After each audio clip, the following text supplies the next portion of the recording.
रहे हैं height and distance, और ये इस पे क्वेश्चन ज़रूर आता है बोर्ड्स में, हर हालत में आता है 4 मार्क्स का।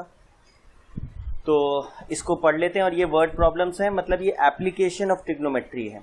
This is application of trigonometry. जो भी हमने पढ़ा है बहुत सिंपल क्वेश्चंस होते हैं इसके, ज़्यादा कठिन नहीं होते, और बस अप्लाई करना है हमको ट्रिग्नोमेट्री में जो हमने पढ़ा है। ठीक है, तो पहली चीज़ ये है कि फर्स्ट चीज़ जो आपको रिमेंबर करनी है is first of all these are word problems. These are word problems. Second चीज़ क्या होगा, you will have to make a figure. Figure मतलब एक ड्राइंग करनी होगी, रफ स्केच बनाना होगा। बहुत उसको अच्छे से नहीं बनाना है, बस वो दिखना चाहिए प्रॉपरली। तीसरा आपको सॉल्व करना है। ठीक है, तो पहली चीज़ जो हम लोग पढ़ेंगे इसमें is the word line of site. अब लाइन ऑफ साइट का मतलब क्या हो गया कि सपोज हमेशा इसमें 2 चीज़ें होंगी, एक आपका ऑब्जेक्ट और एक ऑब्जर्वर। तो 2 वर्ड्स क्या आप बार बार यूज़ करोगे, ऑब्जर्वर एंड ऑब्जेक्ट। अब इसका मतलब क्या है, अब ऑब्जेक्ट जनरली आपका क्या होगा, ऑब्जेक्ट वुड बी समथिंग जिसकी कुछ हाइट होगी। ऑब्जेक्ट में क्या होगा, जिसकी कुछ क्या होगी, हाइट होगी। तो सबसे पहली चीज आपको क्या समझना है, एक ऑब्जर्वर होगा और एक ऑब्जेक्ट होगा। अब ऑब्जेक्ट, क्योंकि ऑब्जेक्ट की हाइट होगी, लेट्स से ये उसका ऑब्जेक्ट साइड व्यू है। सपोज ये एक टावर है, दिस इज अ टावर। ठीक है, और ये इसका ग्राउंड लेवल है, किसी जमीन पे ही ये होगा। ध्यान दीजिएगा, कुछ टर्म्स हैं पहले वो समझ लेंगे आज। तो अगर ये टावर है तो इसकी हाइट है, और ये क्या कहलाता है पॉइंट, जहां पे ऑब्जेक्ट का कांटेक्ट होता है ग्राउंड से, उसको हम कहते हैं फुट ऑफ द, जो भी लिखा है। टावर है तो टावर लिख देंगे, माउंटेन है तो माउंटेन लिख देंगे, पिलर है तो पिलर लिख देंगे, लैंप पोस्ट है तो लैंप पोस्ट लिख देंगे। तो फुट क्या होता है, फुट वो पॉइंट होता है जहां पे उस ऑब्जेक्ट का एंड हो रहा है किससे, या मीट हो रहा है ग्राउंड से। ये क्या है आपके लिए, ग्राउंड लेवल। तो हमेशा आप जब फिगर बनाएंगे तो सबसे पहले आप ग्राउंड लेवल बनाएंगे, वो ऑब्जेक्ट को आइडेंटिफाई करेंगे कि वो ऑब्जेक्ट क्या है, टावर है, लैंप पोस्ट है, माउंटेन है, क्लिफ है, फ्लैग पोस्ट है। और फिर आप देखोगे कि आप कहाँ हो, ऑब्जर्वर कहाँ है। ऑब्जर्वर मतलब जो उसको देख रहा है। तो ऑब्जर्वर में एक चीज आपको ये ध्यान रखनी है कि ऑब्जर्वर की हम हाइट नहीं लेंगे, हाइट इसकी नेग्लिजिबल मानेंगे। किसकी, ऑब्जर्वर की। हम ये मानेंगे कि ऑब्जर्वर की हाइट नहीं है, एक्चुअली में है, लेकिन इस ऑब्जेक्ट के रिस्पेक्ट में उसकी हाइट बहुत कम है, नेग्लिजिबल है।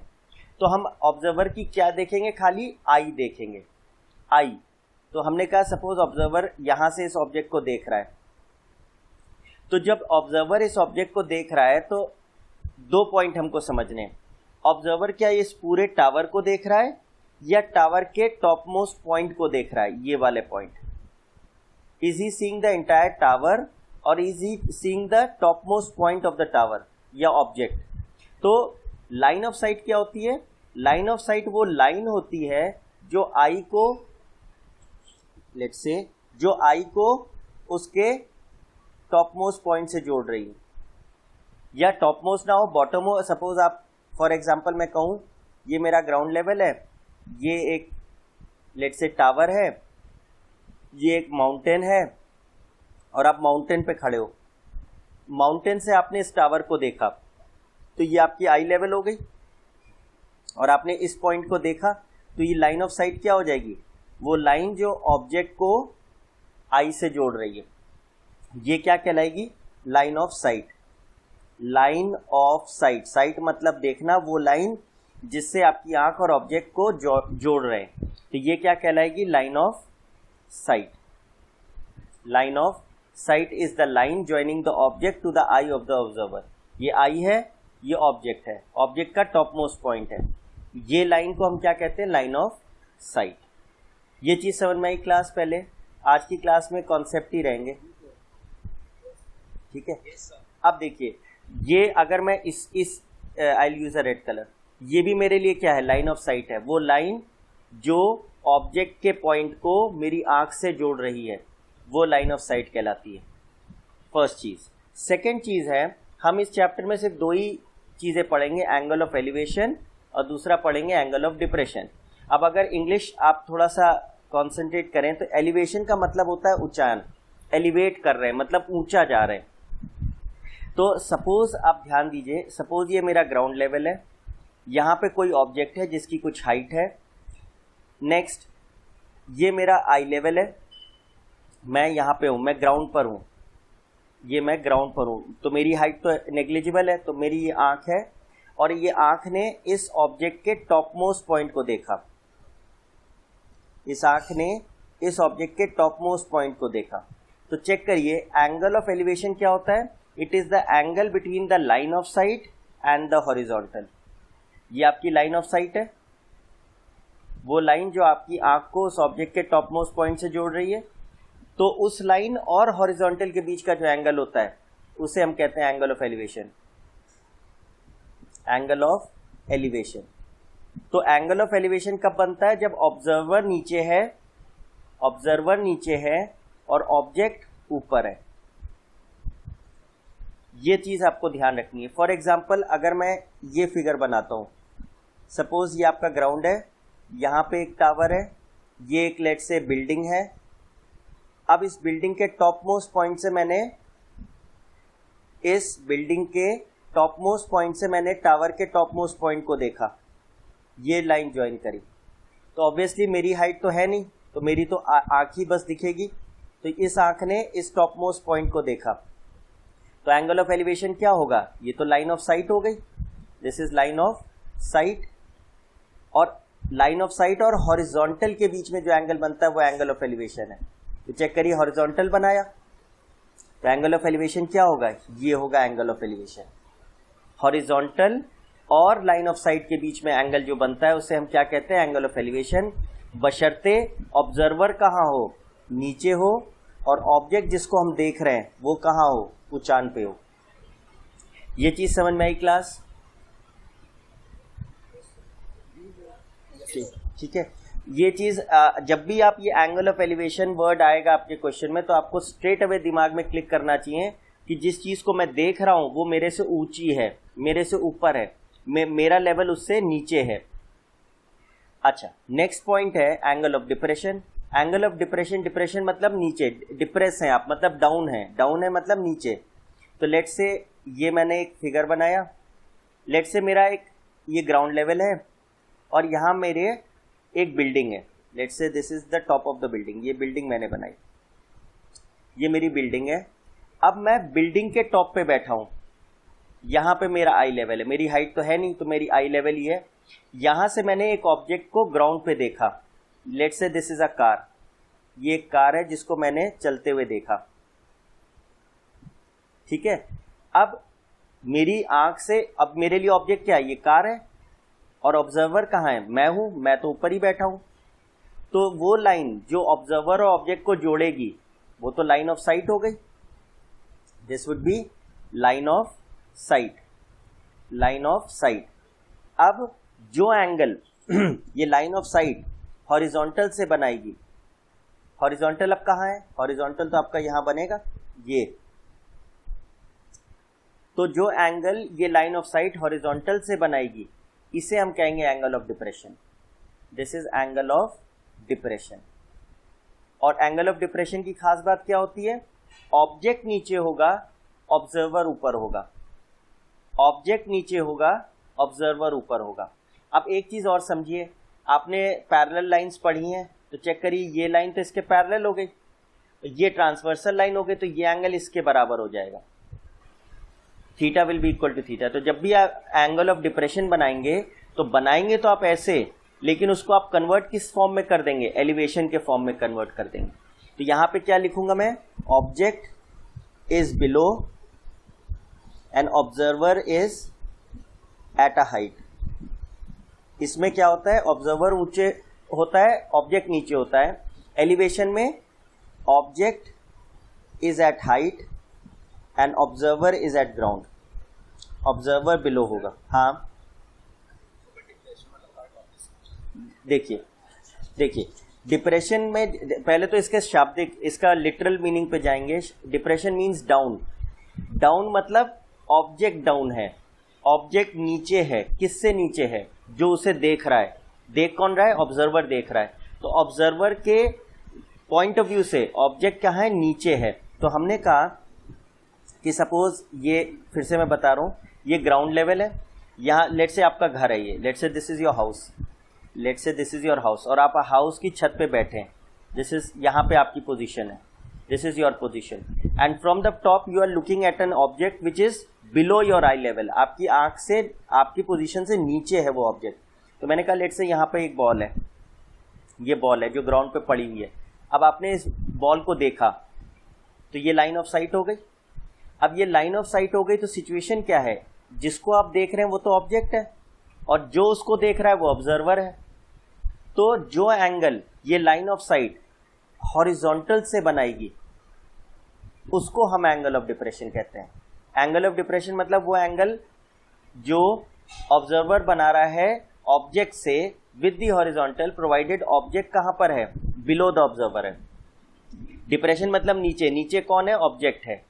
तो मैं बस ये कह रहा हूं कि ये एंगल को हम एंगल ऑफ डिप्रेशन बोलेंगे, क्योंकि जिस चीज को हम देख रहे हैं वो नीचे है। डिप्रेस है मतलब नीचे है। और जब आप इस फिगर को देखेंगे तो ज्योमेट्रिकल पॉइंट ऑफ व्यू से ये एंगल और ये एंगल तो सेम होंगे, ऑल्टरनेट एंगल्स, क्योंकि आपने पढ़ा है अगर दो लाइंस पैरेलल हैं, ये आपकी वो है ट्रांसवर्सल लाइन है, तो this angle will be equal to this angle, alternate interior angles. वही चीज मैंने कही है। तो अब ये जो डिप्रेशन वाला एंगल हमने लेके चले थे वो एक तरीके से क्या कन्वर्ट हो गया?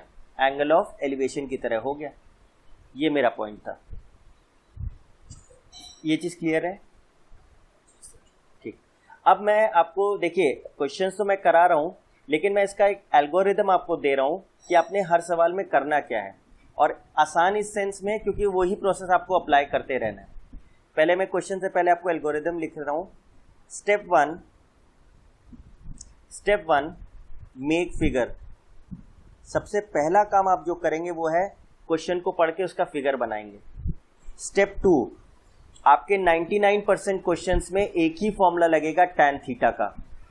तो पहले आप आइडेंटिफाई करिए the right angle triangles, right angled triangles, मतलब जो आपने फिगर बनाया है उसमें कहां कहां पे राइट एंगल ट्राइंगल बन रहे हैं। स्टेप 3, अज्यूम द वेरिएबल्स, मतलब जो चीज आपको गिवन नहीं है फिगर में उसको कुछ नाम दे दीजिए, x मान लीजिए, y मान लीजिए, z मान लीजिए।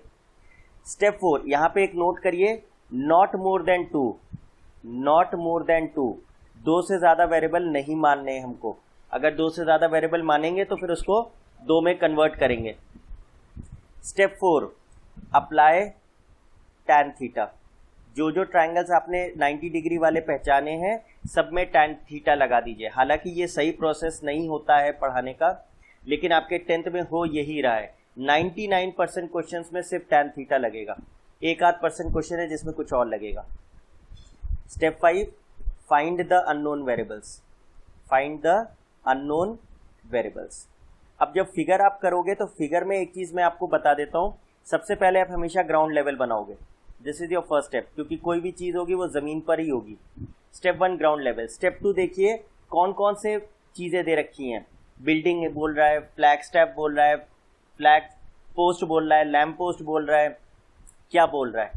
स्टेप 3 देखिए आपकी पोजीशन क्या है, एंगल ऑफ एलिवेशन बोल रहा है या एंगल ऑफ डिप्रेशन बोल रहा है। क्वेश्चन में एंगल ऑफ एलिवेशन होता है या एंगल ऑफ डिप्रेशन होता है, तीसरी कोई चीज ही नहीं होती। तो अगर आपको एंगल ऑफ एलिवेशन दिया तो आप समझ जाओ कि आप नीचे हो, ऑब्जेक्ट ऊपर है, और डिप्रेशन बोल रहा है तो यानी आप ऊपर हो और ऑब्जेक्ट नीचे है। इस एल्गोरिदम को अगर आप फॉलो करेंगे तो सारे क्वेश्चंस आपके हो जाएंगे 10th लेवल के। अब जरा इस क्वेश्चन को अप्लाई करके देखते हैं। उसने कहा, अच्छा एक चीज और ध्यान रखिएगा, इसको मैं क्या बोलता हूं, इसको अभी मैंने क्या वर्ड यूज किया था, फुट। इसे हम कहते हैं foot of the tower, foot of the building, foot of the lamp post, कुछ भी हो, पर इसे फुट वर्ड बोलते हैं। हाँ हाँ जी, हाँ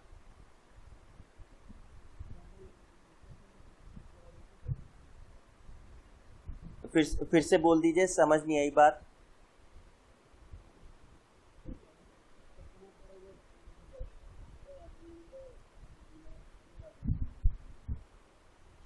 आपकी आवाज क्लियर नहीं हो रही। tan थीटा क्या लगा देंगे?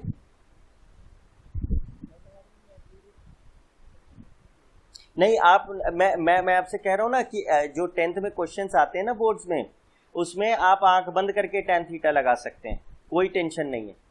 आपके क्वेश्चन tan थीटा ही से सॉल्व होंगे। आप अभी RS या NCERT लगाइए, आपको खुद ही पता लग जाएगा क्या हो रहा है।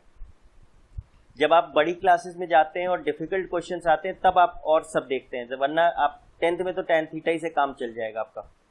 बस आप राइट एंगल ट्राइंगल पकड़िए और उसमें tan थीटा का फॉर्मूला लगाइए, परपेंडिकुलर अपॉन बेस। यही हमने पढ़ा है, tan थीटा होता है perpendicular upon base, perpendicular upon base. अभी आप देखेंगे, आपको मेरी बात समझ में आ जाएगी। देखिए, सबसे पहले क्वेश्चन समझते हैं। पहला क्वेश्चन है, an observer is 1.5 metres tall. अब देखिए, हमने कहा था कि हम ऑब्जर्वर की कभी हाइट नहीं लेंगे, लेकिन इस क्वेश्चन में इसने स्पेसिफिकली बोला है कि उसकी हाइट है, तो अब हमें हाइट लेनी पड़ेगी। Step 1 is 30 metres away from a chimney. अब देखिए, चिमनी क्या है? ऑब्जेक्ट है और इसकी ऊंचाई होती है, इसकी हाइट होती है, तो यानी दो लोग इन्वॉल्व हैं, एक ऑब्जर्वर एक चिमनी। तो सबसे पहले फिगर बनाते हैं हम इसका, यही बना लेते हैं। Let's say this is your figure. ये सबसे पहले आपने क्या बनाया है? Ground level. Let's say this is your ground level, ये आपका ग्राउंड लेवल हो गया। नेक्स्ट, एक चिमनी है तो आपने एक चिमनी बना दी। ऑब्वियसली चिमनी की हाइट आपसे ज्यादा होगी। स्टेप 3 क्या है? आपकी हाइट है तो आप कहीं से खड़े होकर इसको देख रहे हो, आपकी हाइट ये हो गई, और आपकी आंख का लेवल क्या होगा? ये होगा। दिस इज योर हाइट, तो ये आपकी आंख हो गई। और यहां से आप क्या देख रहे हो? पहले तो आप लिख लो जरा, ये 1.5 मीटर आप लंबे हो, 30 मीटर ऊंची चिमनी है। This is your height of chimney. ठीक, फिर उसने कहा था angle of elevation of the top of the chimney. What is the top of the chimney? यही है टॉप। और एंगल ऑफ एलिवेशन बिल्कुल सही बैठ रहा है, आपकी हाइट इससे कम है, तो यानी आपकी आंख से जो ये लाइन बनाएगी, कौन सी लाइन जोड़ेंगे? आपकी आंख को टॉप ऑफ द चिमनी से जोड़ेंगे। तो एंगल ऑफ एलिवेशन कितना बोल रहा है? 60 डिग्री। एंगल ऑफ एलिवेशन आप क्या कहते हो? क्या होता है? लाइन ऑफ साइट और हॉरिजॉन्टल के बीच का एंगल। तो ये एंगल कितना हो गया? 60 डिग्री हो गया। क्लास ये समझ में आया? एक चीज मैं क्लास आप लोगों को पहले ही बता रहा हूं कि इस चैप्टर में अगर आपने फिगर नहीं बनाया या फिगर नहीं बना पाए तो ये मान के चलिए आप क्वेश्चन नहीं कर सकते हो। तो सबसे पहले आपको फिगर बनाना ही पड़ेगा, उसी को देख के ही हम आगे बढ़ेंगे। तो देखिए, अब इसको नाम दे दिया करिए, A, B, C, D, E। Obviously देखिए, जब अगर चिमनी ग्राउंड पे खड़ी हुई है तो ये एंगल क्या हो जाएगा? 90 डिग्री हो जाएगा। और ये लाइन जो आपने AD डाली, ये तो परपेंडिकुलर है, तो ये भी क्या हो जाएगा? 90 हो जाएगा। देखिएगा, स्टेप 1 क्या मैंने हाँ,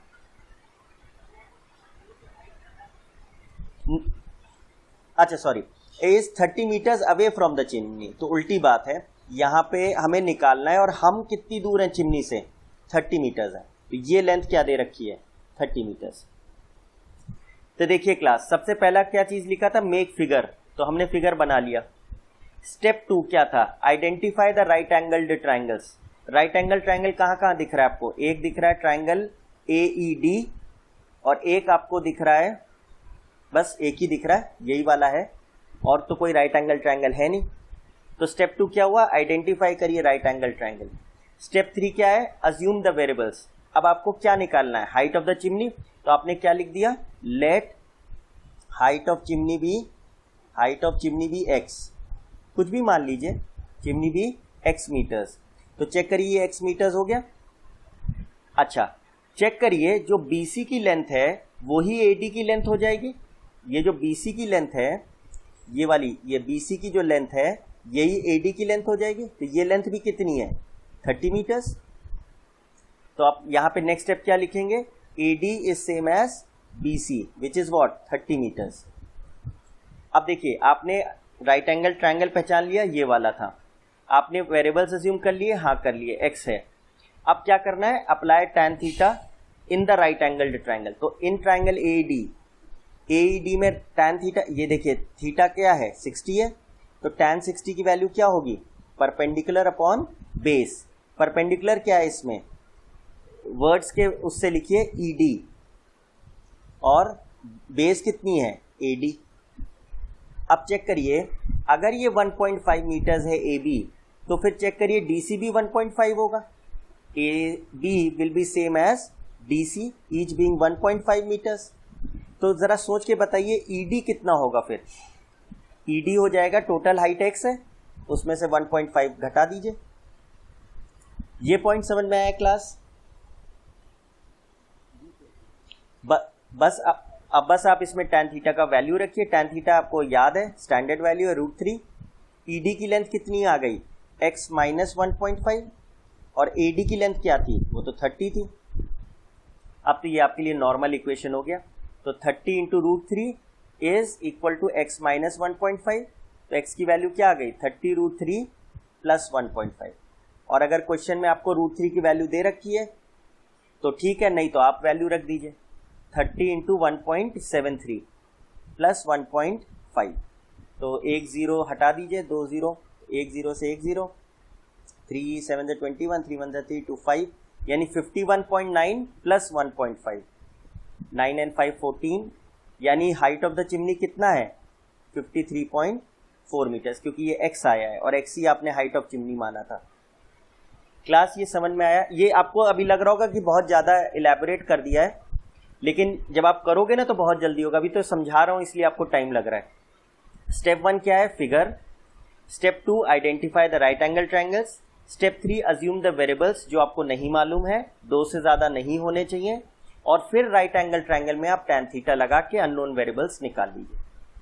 ये समझ में आया क्लास? ठीक। अब और एक अप्लाई करके दिखा रहे हैं। अब देखिएगा, ध्यान से सुनिएगा। The angle of elevation of the top of a tower, यानी सबसे पहली बात टावर की बात हो रही है, यानी ये ग्राउंड लेवल होगा।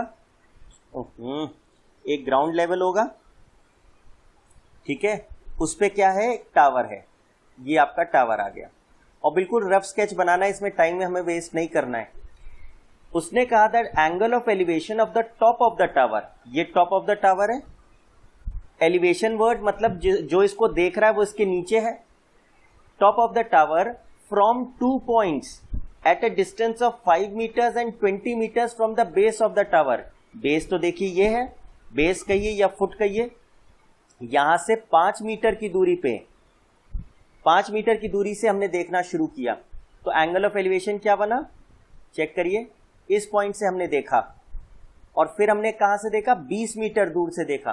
तो यानी लेट्स से ये यहां से देखा हमने, तो यहां से देखेंगे तो क्या होगा? ऐसे दिखेगा हमें। तो चेक करिए, ये 5 मीटर है और ये कितना है? 20 मीटर दूर से हमने उसको देखा। तो एंगल ऑफ एलिवेशन है मतलब लाइन ऑफ साइट और हॉरिजॉन्टल के बीच का एंगल। तो ये एंगल क्या दे रखा है?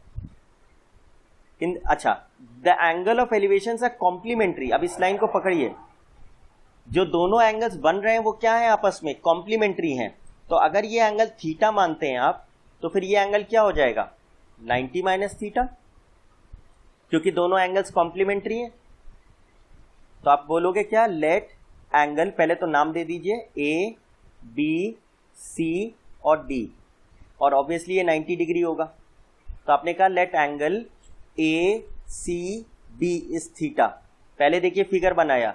स्टेप 2 वेरिएबल्स मानना शुरू किया। राइट एंगल ट्रायंगल वैसे ढूंढ लीजिए कहाँ कहाँ है।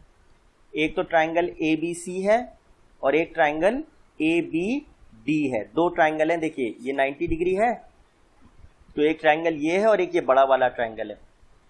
तो यानी 2 राइट एंगल ट्रायंगल है, ये भी पहचान लिया। स्टेप 3 क्या था? वेरिएबल्स मानिए। तो कौन सा वेरिएबल? उसने कहा ये दोनों एंगल्स कॉम्प्लीमेंट्री हैं, तो माना let angle A C B theta है। Therefore angle A D B क्या होगा? 90 माइनस थीटा, बिकॉज इन दोनों एंगल्स का सम क्या होना चाहिए? 90 होना चाहिए।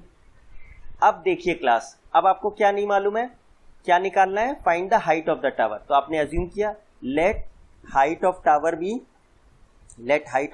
बी h मीटर्स, यानी आपने कहा ये हाइट क्या है? h मीटर्स है। अब देखिए क्लास, कितने वेरिएबल मैंने अज्यूम करें? 2, एक थीटा नहीं मालूम है, एक h नहीं मालूम है, ठीक है।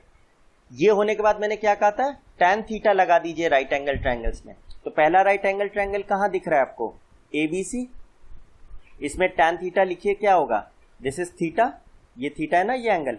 tan थीटा की वैल्यू क्या होती है? Perpendicular upon base. तो परपेंडिकुलर है ए बी, बेस कितना है बी सी, परपेंडिकुलर कितना है एच, और बी सी की लेंथ क्या है 5 मीटर्स, देखिए 5 लिखा हुआ है। और दूसरा ट्राइंगल कहाँ है, ट्राइंगल ए बी डी, इसमें tan थीटा लगाइए, पर थीटा की जगह इस बार क्या लिखा है 90 minus theta, tan 90 minus theta. इसमें परपेंडिकुलर अपॉन बेस लिखेंगे तो क्या आएगा, परपेंडिकुलर तो ये लेंथ हो गई ए बी, और बेस कितना है बी डी। बड़े ट्राइंगल को देख रहे हैं हम लोग, ये देखिएगा, ये जो बड़े बड़े ट्राइंगल को देख रहे हैं, ठीक है ना, ये डी, ये बी, ये ए। अब ए बी की तो हाइट h है, और बी डी लेंथ बताइए कितनी है 20 मीटर इज 20। तो ये हो गया आपका स्टेप 3 रादर। अब बस आपको क्या निकालना है, हाइट निकालनी है। तो मन में सोचिए tan 90 माइनस थीटा क्या होता है, कॉम्प्लीमेंट्री एंगल्स पढ़ चुके हैं हम लोग। This is cot theta is h upon 20, और यहां से हमें क्या मिल चुका है tan थीटा, फर्स्ट इक्वेशन से tan थीटा था h अपॉन 5, और cot थीटा क्या निकल के आया h अपॉन 20। अब क्लास ध्यान दीजिए, आपने पढ़ा था कि tan theta into cot theta क्या होता है 1 होता है। तो अगर हम इन दोनों इक्वेशंस को मल्टीप्लाई कर दें तो क्या होगा, cot theta into tan theta will B h upon 20 into h upon 5, पर इन दोनों का प्रोडक्ट तो 1 हो जाता है। तो बेसिकली h स्क्वायर की वैल्यू क्या आ गई, h स्क्वायर की वैल्यू 100 आ गई, तो h कितना आ गया 10 मीटर्स। यानी आपको हाइट ऑफ द टावर निकालना था, वो कितना आ गया 10 मीटर ऊंचा टावर है। क्लास ये समझ में आया, ठीक है। ये क्वेश्चन आपको शायद थोड़ा सा टफ लगा हो, बिकॉज इसने यहाँ पे एक वर्ड कॉम्प्लीमेंट्री यूज कर दिया। अगर सीधे सीधे एंगल्स दे देता मेरे को, तो फिर मैं यहाँ पे बस वो एंगल्स रख देता और उनकी वैल्यूज रख देता, वो मेरे लिए थोड़ा ज्यादा आसान हो जाता। ठीक है, एक क्वेश्चन और देख लेते हैं। The angle of elevation of the top of a tower at a distance of 120 metres from a point A on the ground is 45 degree. अब यहाँ पे रुकते हैं, सबसे पहले फिगर बनाते हैं। ये ग्राउंड हो गया, यहाँ पे एक टावर हो गया। टावर को एंगल ऑफ एलिवेशन है, मतलब आप जो देख रहे हैं वो आपकी पोजीशन नीचे है। कितनी दूरी पे देख रहे हैं, at a distance of 120 metres at a point A on the ground, यानी लेट्स से ये पॉइंट ए है, कितना दूर है बेस से 120 मीटर्स, वहां से देख रहे हैं आप इसके टॉप ऑफ द टावर, यानी ये एंगल ऑफ एलिवेशन हो गया। ये कितना एंगल दे रखा है 45 डिग्री, ठीक है। The angle of elevation of the top of a flag stab fixed at the top of the tower. ये तो आपका टावर हो गया, इस टावर पे एक झंडा लगा हुआ है, लेट्स से वो झंडा है वो जो इसके टॉप पे है, ये टॉप पे एक झंडा लगा हुआ है, ठीक है। तो angle of elevation of the top of the flag stab from the same point A से ही अब हमने क्या देखना शुरू किया, उस झंडे का टॉप मोस्ट पॉइंट। तो फिर एंगल ऑफ साइट या लाइन ऑफ साइट ये हो जाएगी, क्योंकि ये top of the flag stab है। तो ठीक है, अब ये भी हमने बना लिया। यहां से एंगल ऑफ एलिवेशन कितना है 60 डिग्री है, लाइन ऑफ साइट और हॉरिजॉन्टल के बीच का एंगल। क्लास इतना फिगर समझ में आया, ठीक है। अब जरा ध्यान से देखिएगा, अब हम इसको नाम दे देंगे। लेट्स से ये ए है, ये बी है, ये सी है, सॉरी ए तो नहीं लिख सकते, ए तो पहले ही लिख लिया मैंने, ये ले लेते हैं कुछ और, लेट्स से ये डी है, ठीक है। अब जरा स्टेप 1 हो गया फिगर बनना, ऑब्वियसली ये 90 डिग्री है। स्टेप 2 क्या है, identify the right angle triangles. तो कौन कौन से दिख रहे हैं, एक दिख रहा है ABC और एक दिख रहा है ट्रायंगल ACD, एक छोटा वाला और एक बड़ा वाला। बस अब अज्यूम करना शुरू कीजिए variables. Find the height of the flag staff. अच्छा, height of the flag staff हमें निकालना है, तो हाइट ऑफ टावर भी नहीं मालूम है मुझे। तो आपने कहा let the height of flagstaff be x, हमें नहीं मालूम क्या है, x मीटर्स है, and let the height of tower be y, ये y मीटर है, मतलब ये लेंथ y है और ये लेंथ x है, ठीक है। अब देखिए मैंने क्या कहा, ट्राइंगल्स पहचानिए कौन से 90 डिग्री वाले हैं और उसमें tan थीटा अप्लाई कर दीजिए। तो ट्राइंगल ABC में tan थीटा क्या होगा, tan क्या लिखूं, ABC जो ट्राइंगल है उसमें एंगल क्या बन रहा है 45 डिग्री, तो tan 45 degree. Perpendicular upon base यानी BC upon AC, perpendicular upon base यही होगा। BC की वैल्यू क्या है y, आपने y मानी है, और AC की वैल्यू क्या है 120। चेक करिए tan 45 की वैल्यू क्या होती है 1 होती है, तो y की वैल्यू क्या आ गई 120 मीटर्स, यानी हाइट ऑफ टावर क्या है 120 मीटर्स है। दूसरा ट्राइंगल कौन सा है जिसमें राइट एंगल्ड है, तो इन ट्राइंगल ACD, इसमें कौन सा एंगल बन रहा है, देखिए ये वाला बन रहा है 60 डिग्री, तो tan 60 की वैल्यू क्या होगी, परपेंडिकुलर अपॉन बेस, परपेंडिकुलर क्या है DC अपॉन AC। अब ध्यान से देखिए DC की लेंथ क्या होगी y plus x upon AC, तो आपको 120 दिया ही है। अब tan 60 की वैल्यू आपको याद होनी चाहिए √3 होती है, और जिसमें y की वैल्यू आप ऑलरेडी निकाल चुके हो, तो x plus Y is equal to 120 √3, और y की वैल्यू क्या है 120 है, तो x की वैल्यू कितनी आ गई 120 √3 माइनस y इज 120, तो 120 टाइम्स √3 माइनस 1। अब उसने हाइट ऑफ फ्लैगस्टैफ पूछा है, फ्लैगस्टैफ ही x था, तो x की वैल्यू क्या आ गई 120, और √3 क्या बोला है रखने को 1.732, तो 1.732 माइनस 1, तो सिंपली क्या आंसर आ जाएगा आपका 120 इंटू 0.732, मल्टीप्लाई कर लीजिए, ये आपका फाइनल आंसर हो जाएगा। क्लास ये क्वेश्चन समझ में आया, ठीक है। तो आज आप मैंने कहाँ तक बता दिया।